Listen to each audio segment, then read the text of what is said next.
you want to comment on some of the questions raised? I'd like to start with the city attorney because we keep hearing about improprieties, and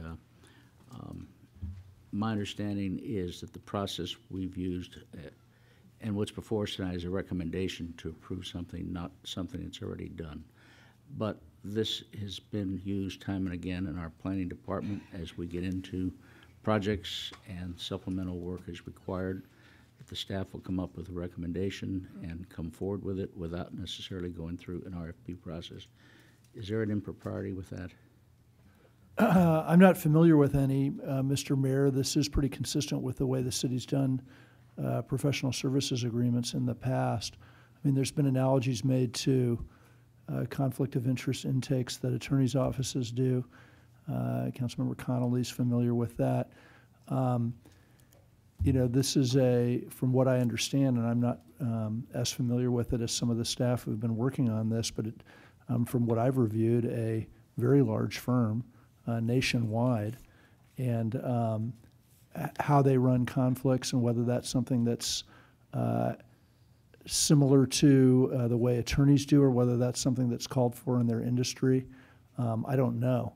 But as far as the city's approach to it, the way we've handled it is consistent with the way we've handled similar matters in the past. So I can't give you a better answer than that. Okay. Nancy, do you want to comment on some of the other questions? I'd like to add a few comments, and I'm sure City Manager, maybe Community Development Director may add a few, and then if we haven't covered everything, if Mr. Quinn needs to answer some additional questions on behalf of his firm, he could jump in. Indeed, I already spoke to the RFP process. That's very common. We don't make the decisions. We make a recommendation, and the City Council, on behalf of the community, either agrees or disagrees. So this is a very standard approach for us. With regard to how the scoping came together, this was based, as City Manager mentioned, based on the last meeting. It started with a list of things we got from those two public hearings, and then staff and the consultants over several conversations worked to build this up to see what would be the best thing to put together. Scoping sessions are something that are typically put together for an EIR, where you come together and have a session before you get going. That's not something we typically do. Actually, I've never seen it in anything except for an EIR for scoping a piece of work like this for a study. We, however, are bringing it to you in this open forum intentionally to allow public comment for the scope of work. So it's essentially doing the same thing. This was not something put on a consent calendar to bring to you to approve blanketly, but indeed to have some conversation about it. The draft administrative report, that's another very typical step. It comes to the city staff. We are not changing data or second-guessing data, but it's really more about formatting. Does this thing read properly? Is it too much data? Do we need to put more narrative to it? Is it going to be readable to the public? Those are the kind of comments we take in an administrative draft.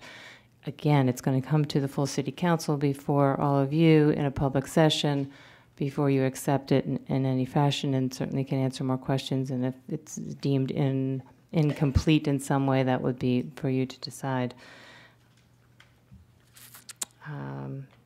And then there was a comment about inadequate data. I mean, that's always a challenge in any report, and you can only do the best you can with the data that's available. I think the consultant clearly presented where he think some data might be iffy, and he was concerned about doing that, and he's trying to get the most clear, concise, reliable data as possible. So those are my comments, and I'll pass this down the line now.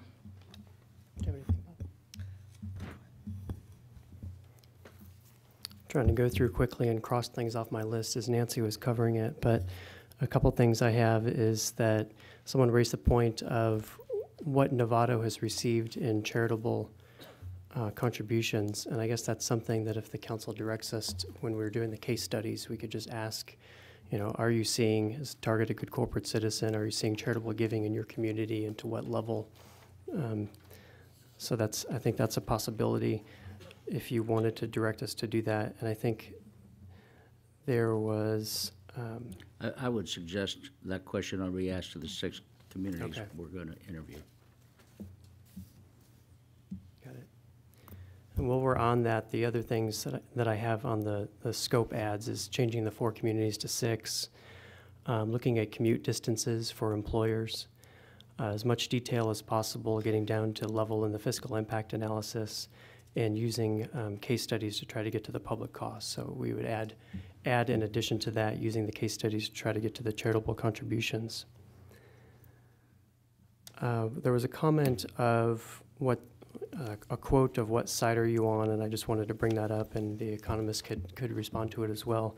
I think what he was referring to at that point was the literature review, which is that there's literature review that's out there regarding big bucks, and it often has a skew to it of whether or not it's in favor. So I think that's what that comment was in reference to.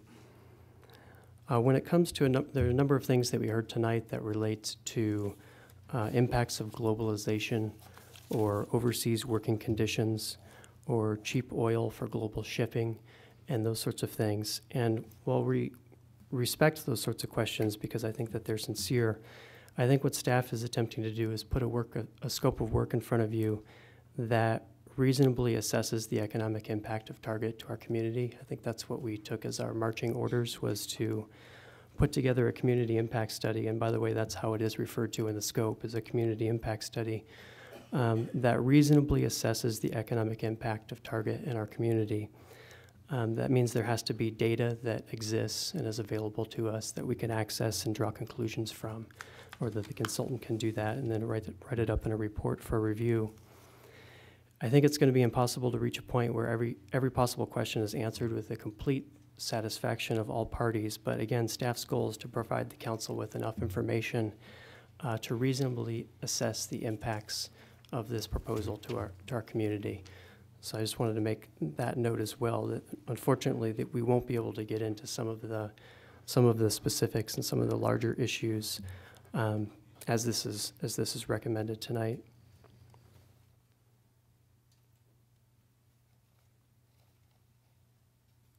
I think that concludes my comments at this time. Mr. Brown, you have anything? I would just reiterate, Ms. Mackle mentioned the difference between this process in terms of community scoping and an EIR. An EIR scoping is required by the state, but it's done at the Planning Commission. And essentially, we have the same type of hearing as you're having tonight. We bring to the Planning Commission a draft scope, the community comments on it. That's the scoping process. It's virtually identical to what you're doing this evening. Okay.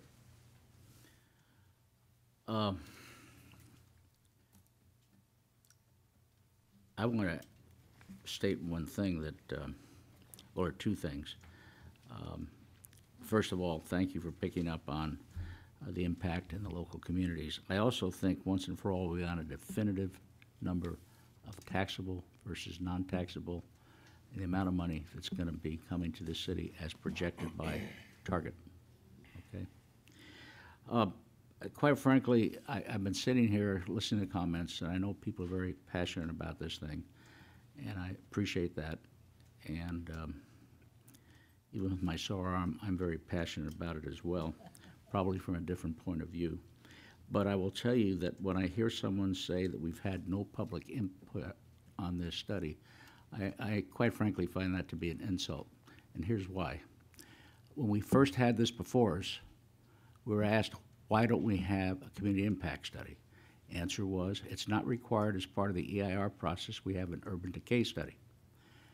As we went through the first hearing and then the second hearing, question after question came up that to me appeared to be something that could be answered by the community impact study. So at the last meeting, I suggested that we go ahead and we do a community impact study, obviously taking all the issues that came up and incorporating them in this particular study. But to say we've had no community input into the study, quite frankly, is very disingenuous to me. We've had over 100 people address us in the last 2 hearings and probably another 20 tonight. So I think that we have done this, quite frankly, the right way. Have we had done one and we hadn't had the input, I would say we didn't get it. But we did get the input, and I believe that's what's reflected in the scope of work. Now, if there's something in the scope of work that's not reflected, then we've heard it tonight. someone wants to bring something up that hasn't been addressed in the scope of work, we ought to talk about it tonight. But I believe that the basis, the foundation for this is the testimony that we received from close to 100 people in the first 2 meetings we had on this. So this wasn't done in the dark. This wasn't made up by Nancy Mackle or the consultant. This was reflecting on what was raised in these meetings and put into the scope of work. So I think it's important that the records show that. The attorney has commented on the alleged impropriety of what we're doing here tonight, and I think he answered his opinion on that. Someone asked, what's the rush?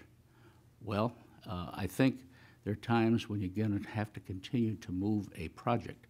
This project's been going on since 2006. It was reaffirmed by this council in 2009 as a top priority for the city.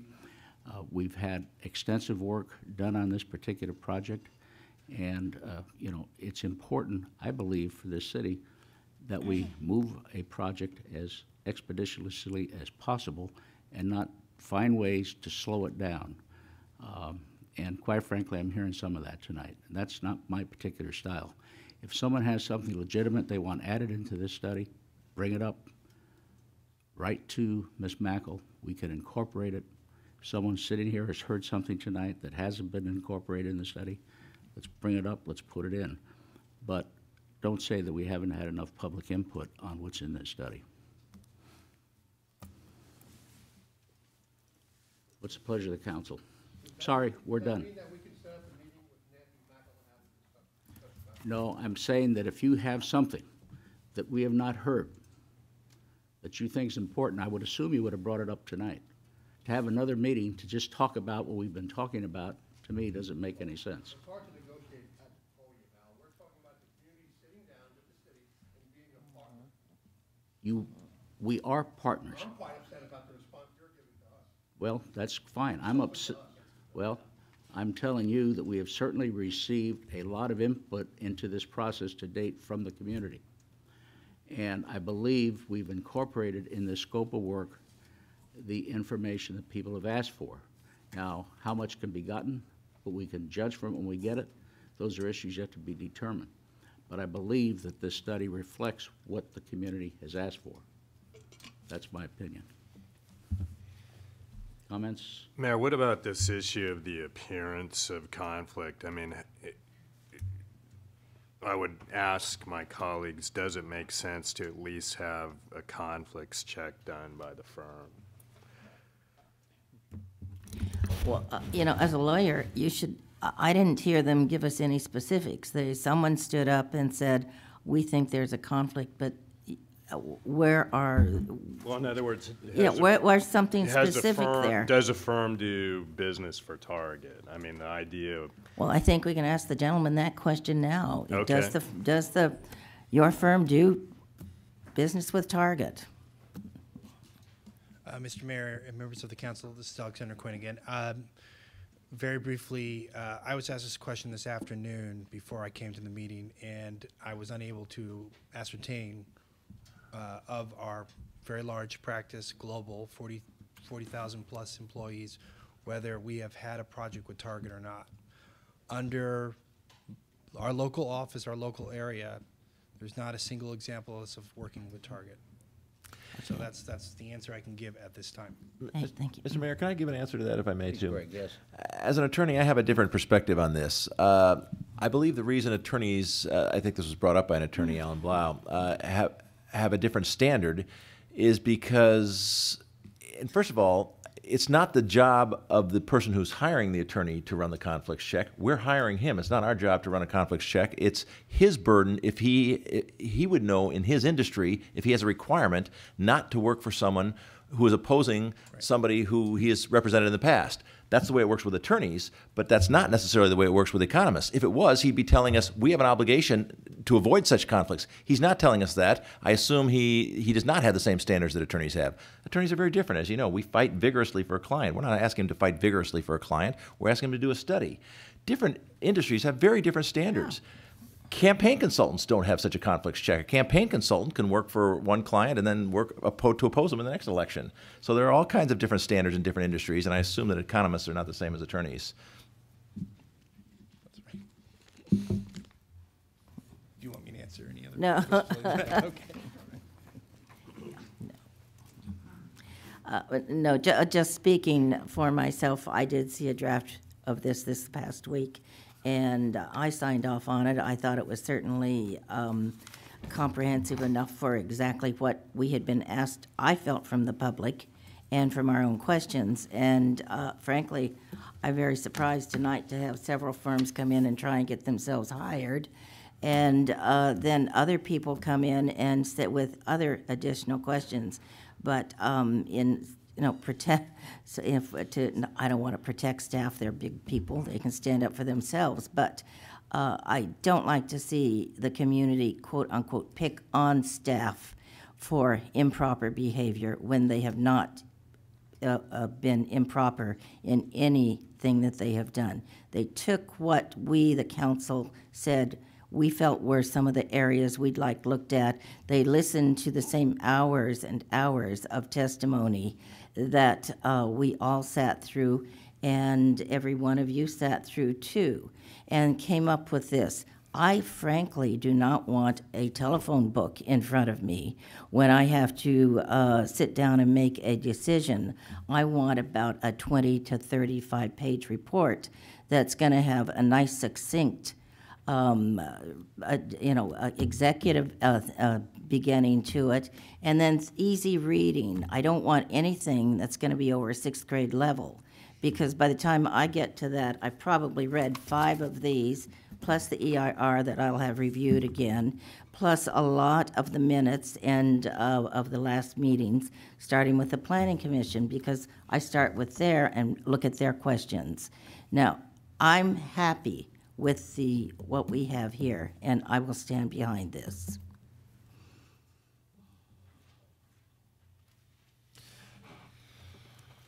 Okay, we have a recommendation before us that we authorize the interim city manager to execute an agreement, professional services with AECOM Technical Services for preparation of a community impact study for the City of San Rafael Target Store project at Shoreline Center.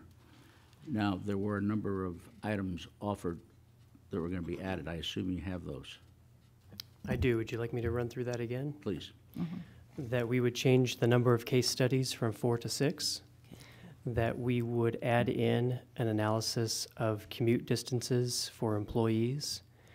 That's what I had written down. If you'd like the economist to describe exactly how they would do that or on what geographic area they can do that, I'm sure he'd be willing to do so. And then, as in much detail as possible, breaking down the fiscal impact analysis to get into any sort of project costs and benefits that we can as a detail and on a detailed level as possible. And then using the case studies to try to get further into the public costs and the charitable contributions. So making sure we're specifically asking our 6 case studies questions along those lines to try to reach some sort of conclusions or at least information across all the case studies on that matter. There was also a suggestion from someone in the public that we pursue the issue of some of the social issues, and I suggested we do those within the city interviews. Externalized costs? Yeah, externalized cost, right. Yeah, that was my concern. Well added. One additional item that's